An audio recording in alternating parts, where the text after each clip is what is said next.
And you could probably Yeah. do it in conjunction with some people that you know that are forming an NGO. Hey, let's all work together.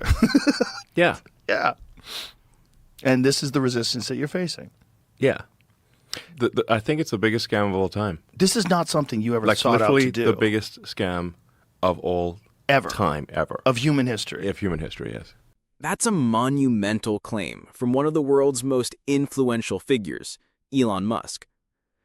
During a recent wide-ranging conversation on the Joe Rogan Experience, Musk didn't hold back, diving deep into what he sees as the rot at the core of our systems. But what could possibly warrant such a dramatic statement? It's not about a single conspiracy or a backroom deal. According to Musk, it's about a sprawling systemic issue of government waste and fraud that has reached astronomical proportions, operating in plain sight. He argues that taxpayer money is being funneled through a complex web of loopholes, not just wasting trillions, but actively undermining the foundations of the country. To understand his argument, we need to look at the machine he believes is driving this scam, a network of so-called non-governmental organizations, or NGOs. It basically, the government-funded NGOs are a way to do things that would be illegal if they were the government, but are somehow made legal if it's sent to a so-called nonprofit. But these nonprofits are then used to, people cash out these nonprofits. They become very wealthy through nonprofits. They pay themselves enormous sums through these nonprofits. Musk describes a system that sounds like a paradox, a government-funded, non-governmental organization. He argues this is an oxymoron, a loophole designed to bypass legal restrictions. In the full conversation, he pointed to a shocking example. An NGO forms just a year prior with no track record suddenly received a payment of $1.9 billion. He believes this is just one instance of a much larger pattern. The system, as he explains it, works like this. An individual or group can create a nonprofit with a noble-sounding name, like the Institute for Peace. They then lobby politicians to direct massive amounts of taxpayer money to their organization. Once the funds are secured, there's little to no oversight on how that money is spent.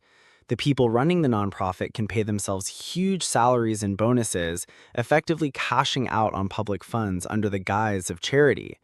Musk calls it a giant graft machine, suggesting that while these organizations might do a small amount of good, perhaps 5 to 10%, the other 90% is waste, fraud, and personal enrichment. This isn't just about financial mismanagement.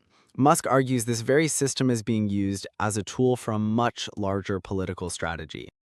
Entitlements fraud for illegal aliens is what is serving as a gigantic magnetic force to pull people in from all around the world and keep them here. Like basically, if you pay people at a standard of living that is above 90% of Earth, then you have a very powerful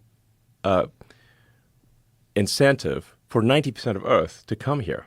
This is where Musk's theory expands from financial fraud to a direct challenge on the integrity of the democratic process. He connects the dots between the flow of money and the flow of people across the border. He claims that the system of entitlements, providing benefits like housing, healthcare, and disability payments, is being exploited on a massive scale. This, in his view, creates an irresistible pull, a gigantic magnetic force for people in less developed nations. But he argues the motivation isn't purely humanitarian. He believes it's a deliberate political strategy to import voters. By bringing in large numbers of people who are dependent on government benefits, he claims the goal is to create a new, loyal voting bloc. He points to states like New York and California, where non-citizens can already vote in some local elections, as evidence of this plan in action. If this trend continues, Musk warns, it could permanently alter the political landscape, turning swing states into reliably blue states and leading to a permanent one-party state. It was this fear, he said, that motivated his vocal support for a change in administration. But Musk's concerns aren't just about present-day politics. They extend to the very future of human intelligence itself. We're trending toward to having something that's smarter than any human, smarter than the smartest human by maybe next year or something. I mean, a couple years. Jesus Christ. Yeah, there's a level beyond that, which is, say, like smarter than all humans combined, which frankly is around 2029 or 2030, probably. A digital intelligence smarter than all of humanity combined, arriving within the decade. It sounds like science fiction, but Musk believes it's our imminent reality. This prediction is the culmination of years of him sounding the alarm on AI safety. It's why he co-founded OpenAI in the first place, as a nonprofit, open-source counterweight to Google's AI development, which he felt was not focused enough on safety. The irony, he notes, is that OpenAI is now closed source and for-profit, the very thing he sought to avoid. This led him to create his own AI, Grok, with the goal of being a maximally truth-seeking AI. His concern is that if AI is programmed with political biases, the consequences could be catastrophic. He gives the example of an AI being asked, what's worse, misgendering someone or global thermonuclear war? When the AI chooses misgendering, it reveals a flawed, dangerous logic. If an AI is programmed to prioritize a specific ideology above all else, its solutions could become extreme. To ensure diversity, it might logically conclude it needs to eliminate a certain demographic.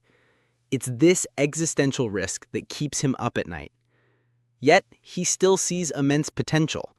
He believes AI could solve some of our most complex scientific problems, and he estimates there's an 80% chance the outcome will be positive for humanity. This balancing act between immense risk and incredible reward leads to his ultimate motivation.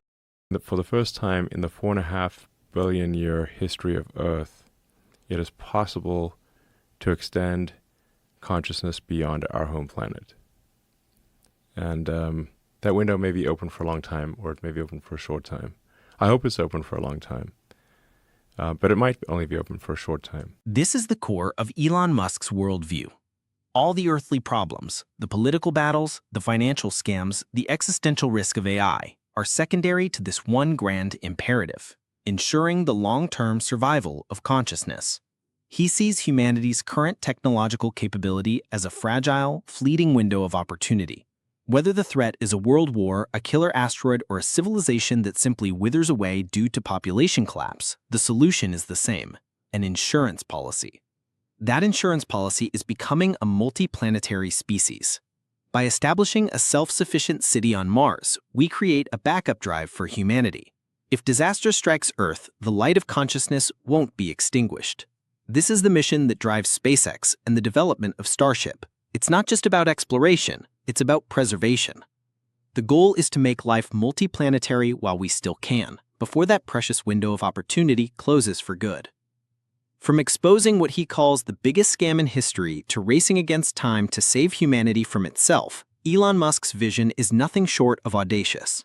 He paints a picture of a civilization at a critical fork in the road, facing both internal decay and external threats, while simultaneously creating technology with the power to save or destroy us. Whether you see him as a visionary leader or a controversial figure, his ideas force us to confront the biggest questions about our future. What do you think is the most pressing issue he discussed? Let us know your thoughts in the comments below. And if you want more summaries of the big ideas shaping our world, make sure to like and subscribe to Tech2Go.